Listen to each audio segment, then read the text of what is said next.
This is a video on how to draw your interior walls, doors, and windows.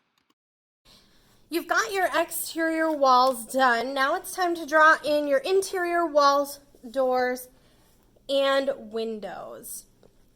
So the first thing I'm going to do is actually draw in my interior walls.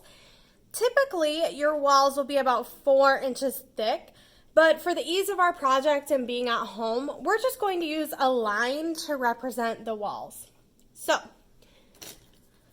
I'm going to look at my measured out balloon plan, and I'm going to start putting in the main walls. So I've got actually a wall that runs the entire length of my house and then has some breaks in there for like doors and to different rooms. But that line needs to go in there. So that is my first wall, kind of representing this wall here.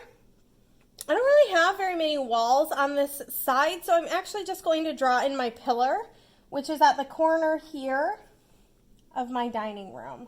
But you can trace them here if you've got a nice square. There we go. So I've got my pillars in here. They kind of line up with this hallway. I'm going to draw in the rest of my walls, and then I'm going to start putting in doors and windows. I've got my walls drawn in, and now I actually need to put in my stairs. So I'm looking here. Now I have 9-foot ceilings. 9-foot ceilings. So I think I said 16 stairs. So what I'm going to need to do is I am going to figure out where my stairs are going to go. I've got a corner turn here because I don't have a big long space for my stairs to run. So I need to have 1, 2, 3, 4, 5. Here's where my stairs are coming out. Now, because the landing is going to be right here, I need a 3x3 landing. But because my stairs are 3.5 feet wide, I wanted them to be a little bit wider. That means that I need to actually go up about a 1/2 foot. So I'm going to have a 3.5 foot by 3.5 foot landing. So this is my landing. And then I have 1-foot stairs all the way down. I need in total 16 stairs. My riser right here, this landing, does count as a stair. So I need 7 stairs going this way, and then 7 stairs going this way, and then my top riser, that landing will also be part of the stairs. Here are some different layouts of stairs. Now remember that you can have any amount of stairs on either end of your riser as long as you have the right amount of stairs at the end. I have a rough sketch here of my stairs.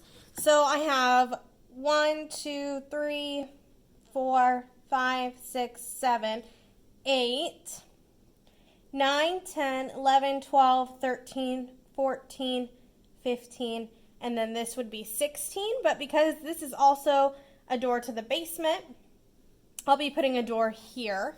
And then I also need to start kind of lining up these. So these are a little bit off, so I'm going to move them so that they make sense with where everything is. These pillars,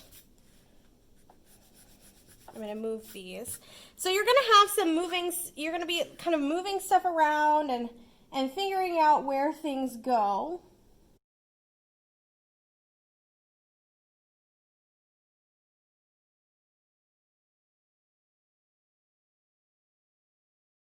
And then I can draw a dotted line because my catwalk is going across here.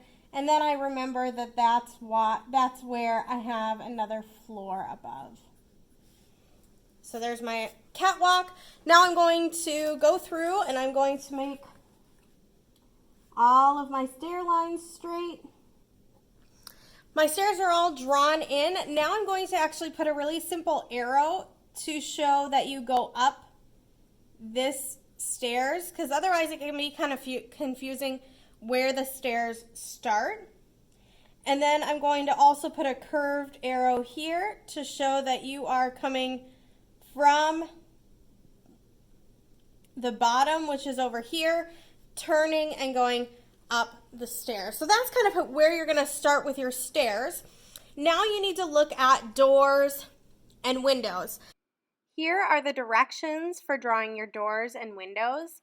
And here are some examples of what different kinds of doors and windows look like in your house. So the first thing is your doors. Your template has different sizes on them. So you've got 2'8" doors, 2'10", 3-foot doors. The ones you're going to use most often are these 2'8" doors and 3-foot doors.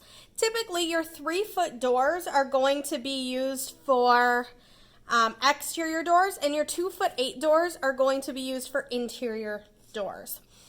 So when you're starting with your doors, and I prefer this one for you guys to see a little bit better, I'm going to mark out the middle of this spot, and I'm going to start with my front door. When you have, because you've already drawn these walls in, with your front door here, you're going to be putting it on the exterior wall. So your door is going to come all the way to the exterior wall. So here's where my doors are going to start. They should swing inside. You can see here that all of the doors are going to probably like swing into the room, because you don't typically want your doors swinging outside. So I'm setting up my door to swing inside the room, and then I'm just tracing it on my template and erasing this wall on the inside. And then I'm going to flip it over and do the same thing with this door.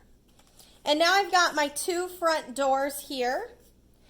I've got a door in here, and because I have a closet that's going to go on this side here, I'm going to actually put my 2'8" door.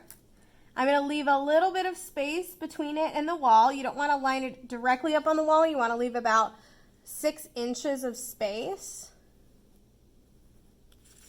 There we go. And I'm going to erase the space here. This is into my garage.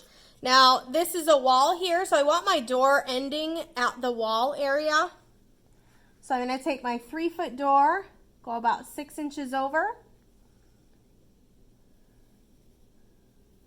and trace it here. And there we go. So you're going to start putting in all of those doors.